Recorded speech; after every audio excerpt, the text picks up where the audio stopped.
दुखुनि बाथ्रा आरो खोब दुखुजों जों बुंनो नांगोन जे दिनै बिटिआर एकर्डखौ मावफुंनांगौनि थाखाय सेकेन्ड टाइम जागोन बेयो थांनाय बार जों दिल्लीयाव खालामदों बे सेकेन्ड टाइम जोङो बिनि थाखाय खुद्रि सारनाय हाबाफारि लानांगौ जानायानो मोनसे बिराद दुखुनि बाथ्रा आरो it is same on the government of India same to the government of Assam जे जाय एकर्डखौ गोलाव सम आन्दलननि गेजेरजों जों खालामबाय बिथांमोना आन्दलनखौ मोनसे सिक्रिटि होनानै मोनसे सुक्ति खालामफैबाय 2020 मायथाइयाव दा एखे बे माने आन्दलन माने सुक्तिखौ मावफुंनांगौनि थाखाय फिन खनसे आन्दलन खालामफिननांगौआनो खोब लाजिथावना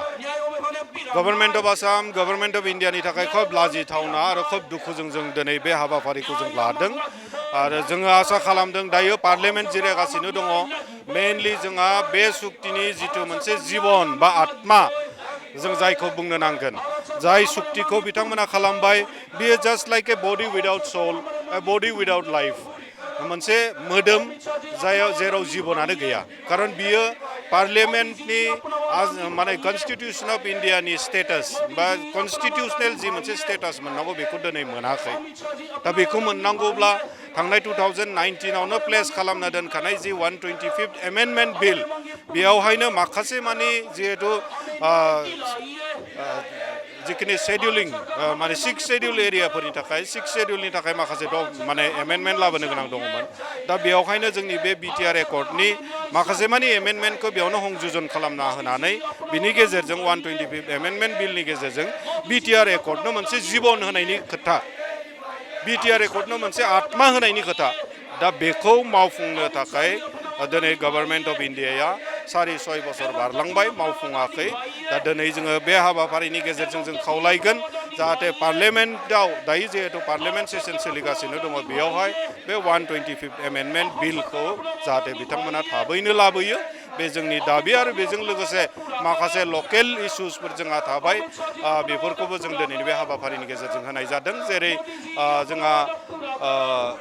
एसटि माखासे इस्युस थाबाय ट्राइबेलफोरनि आरो जोंनि स्टुडेन्टफोरा जिहेतु दिनैसिम स्कलारशिपखौ मालाबा मोनो मालाबा मोना नांगौ बायदि बेबायदि मोना जितु ट्राइबेल स्टुडेन्टफोरनि थाखाय एसटिफोरनि थाखाय होयो बिनि थाखाय जों दाबि लाखिदों जोंहा बर' मिडियामनि थाखाय माने हाई सेकेन्डारियाव आपग्रेड खालामनाय जाबाय 11-12 माखासे माने फरायसालिखौ बर' मिडियाम माने सोसनना होनाय जाबाय हाई स्कुलखौ हाई सेकेन्डारियाव आपग्रेड खालामनाय जाबाय खिन्थु दिनैसिम सासेबो टिचार एपइन्टमेन्ट खालामनाय जायाखै बिनि थाखाय बैफोर फरायसालिफोरनि थाखाय जाहाथे माने टिचार्सफोरनि बिथांमोना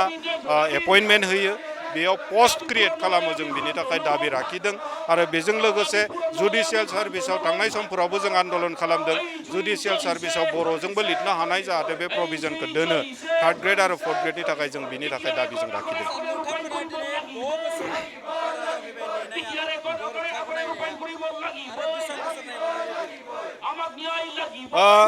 धर्जनिबो मोनसे समय हिमा थायो गभर्नमेन्ट अफ आसामा 5 बोसोर समय होदोंमोन 5 बोसोराव मावफुङासै बिनि उनाव जोङो प्राय नै दिनै 1.5 बोसोर जों नेबावबाय आखा मोनसे खालामदों दा बिनि गेजेरजों दिनैसिमबो जोङो खोब बिराद माने हाबाफारिखौ मावफुंनायखौ जों नुनो मोनाखै माखासे खोथाफोरखौ खौरां माने खोथाजों बुंबाय थानाय जादों मावफुंगोन नाथाय प्रेक्टिकेलि जों नुनाय जायाखै दा दिनै बिथांमोननि खुगाजों बुंनाय रावखौ प्रेक्टिकेलाव जों जुदि कनभार्ट खालामनो हायो नामा नैबे हाबाफारिफोरनि गेजेरजों जों एसे नायगोन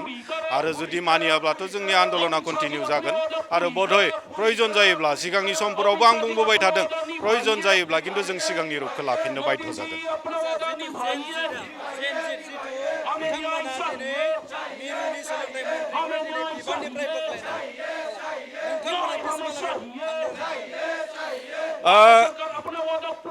दिनै जेनजिफ्रा बे बिराद गिदिर मोनसे साक्सेस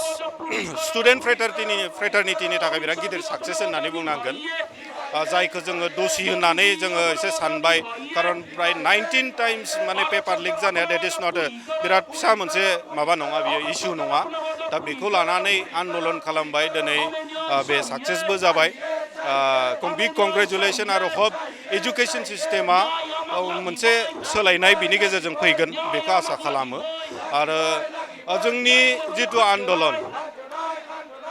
बेखौ दिनै जेनजिजों माने कम्पेयार खालामनाय मानायनि बाथ्रा गैया खारन जों बे आन्दलनखौ थांनाय 1986 निफ्राय जागायनानै जों लाबोबाय थादों आरो आन्दलननि धाराखौ नायनानै जोङो सुक्तिबो खमय जों खालामबोदों government of India government of आसामा जोंनि आन्दलनखौ खोनासंनो गोनां जादों जोंनि दाबिखौ खोनासंनो गोनां जादों गतिके जोंनि बे आन्दलना बे कन्टिनिउ जागोन आरो बेयाव जोंनि गेजेराव प्राय 5,000निख्रुइबो बांसिन मुंख्लं जानायनि मोनसे हिस्ट्रि दङ बे आन्दलननि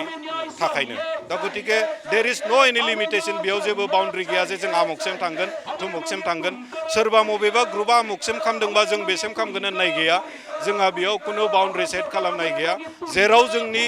बर' बे आन्दलनकारिफ्रा बर' मानसिफ्रा 5,000निख्रुइबो बांसिन मानसिया मुंख्लं जानो थाखाय जुदि गियासैब्ला थै फसरनो थाखाय गियासैब्ला स' देर इज नो एनि बाउन्ड्रि बेयाव जेबो बाउन्ड्रि गैया जों आमुकसिमल' थांनो हागोन beyond out of the blue थांनानैबाबो जों जोंनि बे जि दाबि बेखौ जि एचिभमेन्टखौ जों लागोन